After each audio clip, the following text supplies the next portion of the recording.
fight Bivol, a 7-pound difference. This is a 40, 50-pound difference. I don't think people really want to risk losing or having a tough challenge or risk getting knocked out. I think it's his, it's his weakness. His kryptonite is the faster guys who don't get hit by his big punches. I'm honored to be here. I'm happy to be here. I think December 19th is going to be crazy though. I think the center's going to be buzzing, just crazy energy in the room. I think it's going to be really good. So now, remember, I took a year out of the game. With the fight only days away, tension is rising fast. Jake Paul is pushing himself hard in training, sharpening his timing and conditioning his body. Anthony Joshua is matching that energy, focusing on power, accuracy, and control. Both fighters look fully locked in, showing they are treating this fight seriously and preparing for a real battle.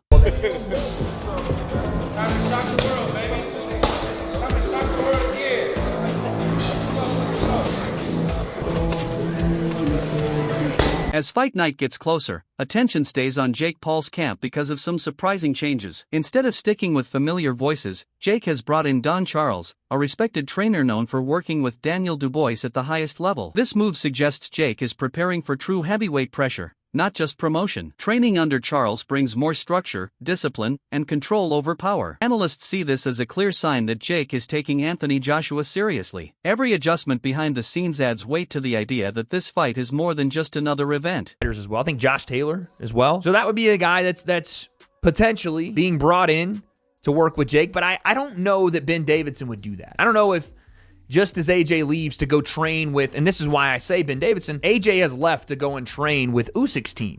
Left Ben Davidson, go train with Usyk's team. I don't know, because their relationship is so good, I don't know that Ben Davidson would just turncoat on AJ and help somebody prepare for him. Don't think that would happen, unless it was like a Tyson Fury who he already had a relationship with. So, that leaves another individual. That leaves Mr. Don Charles. Don Charles, British boxing trainer, known for coaching Derek Chisora, but also known for coaching one Daniel Dubois, who just so happened, as you see here in this little very small picture down on the right side here, just so happened to, as of earlier this year, absolutely chin and stop AJ in dramatic, epic fashion in AJ's triumphant return after AJ stopped Francis Ngannou and had all his confidence back and was fighting for a world title, and Daniel Dubois said, "No, sir, not tonight." If this is true, it makes things very interesting. Don Charles was in a pretty much chaotic camp. You guys remember with Daniel Dubois, it was like Daniel Dubois' dad was also kind of training him, which was an issue with Shane McGuigan when he was there, and then Don Charles came in and it was chaos in the corner, and Don was trying to coach and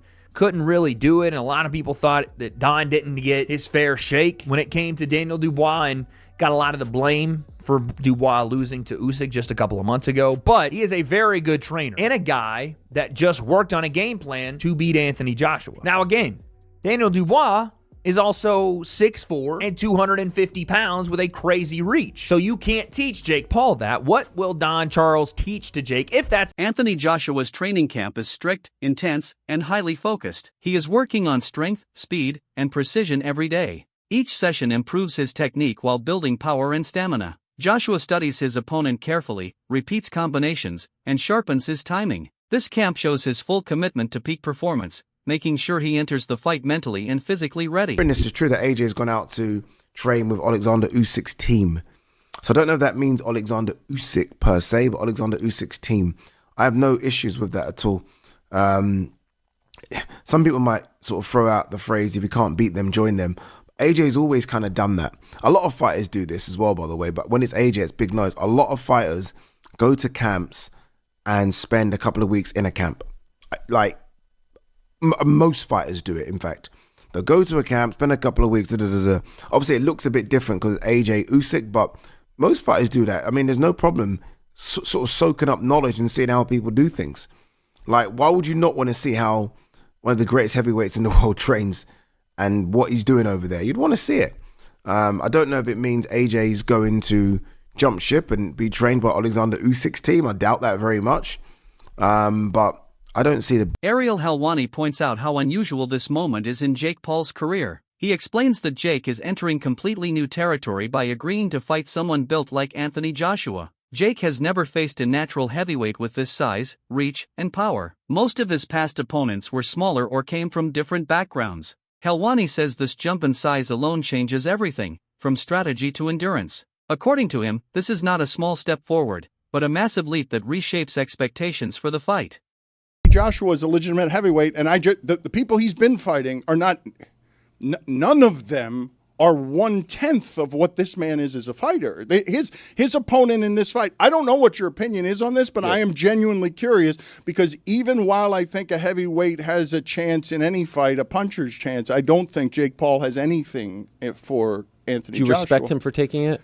Yeah, you have to, because that's terrifying. Like that.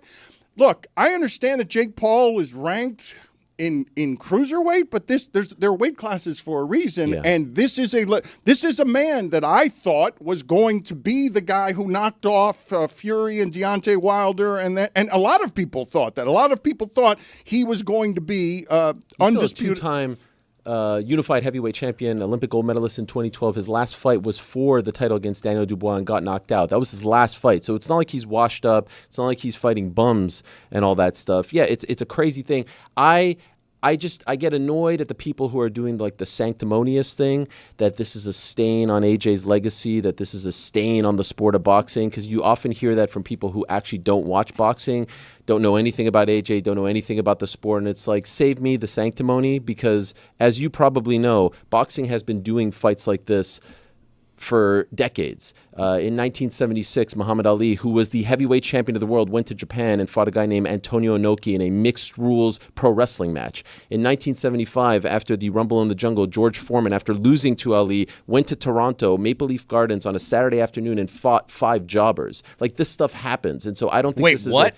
Yeah. He fought 5 people on the same day. A jobber. Do you know what a jobber is? Veteran boxing analyst Dan Rafael says Jake Paul has clearly improved since his fight with Tommy Fury. He notes better footwork, stronger defense, and cleaner combinations. Jake's stamina has also improved, allowing him to stay active for longer rounds. Rafael adds that Jake now understands timing and distance much better and knows when to press and when to slow things down. This shows Jake is no longer relying only on athleticism or power, but is fighting with more strategy. Rafael believes this growth is important as Jake faces bigger and more experienced opponents. In his most recent 2 fights, those are so-called real fighters, but not for a long, long time. Chavez is a decade or so past when he was best, and Tyson had been retired 19 years and hadn't been, even when he was still an active fighter, hadn't been at his best over the last decade of his career. So they were guys with big names, but not threats. And the other fighters that he's faced have been a collection of either non-combat athletes, MMA fighters who've decided to come into boxing or had very limited experience in boxing. And then, a couple of guys in boxing that didn't have a lot of experience who were boxers, but had been off, for a long time. A couple of guys you never heard of before he fought those guys, and those guys you'll never hear of again. Of course, the fight against Tommy Fury, which I know he lost, but it was like a split decision, as my recollection says, and it was awfully close. And for my perspective is, whatever you think about it, Jake Paul certainly has gotten better since he fought Tommy Fury. He's certainly gotten better over the last number of fights. Now, is he at an elite world-class level? Probably not yet. He may never get to that level, but so you got to give him props. He's taken on a guy that I spend part of my morning talking to different boxing matchmakers, people I've known for decades in this business, who have vast experience of building fighters and moving fighters and developing them, and they know a lot better than you or me what they're looking at. And to a person, they were like, they don't understand why Jake took this fight, because they think it's, one person used the word of decapitation. So he's going to be a monstrous underdog against a massive puncher. But they're all good. Anthony Joshua continues to train with full focus and discipline, combining raw power with sharp technique. His footwork is controlled, his punches are precise, and his endurance is tested through tough sessions. Every drill shows his respect for the fight and for Jake Paul as an opponent. Joshua's camp focuses on both mental and physical readiness, improving defense, timing, and strategy. Observers say this disciplined approach prepares him for any challenge. As fight night approaches, Joshua looks confident, sharp, and fully prepared. The boxing world is watching closely, breaking down every clip, interview, and prediction as the showdown draws near.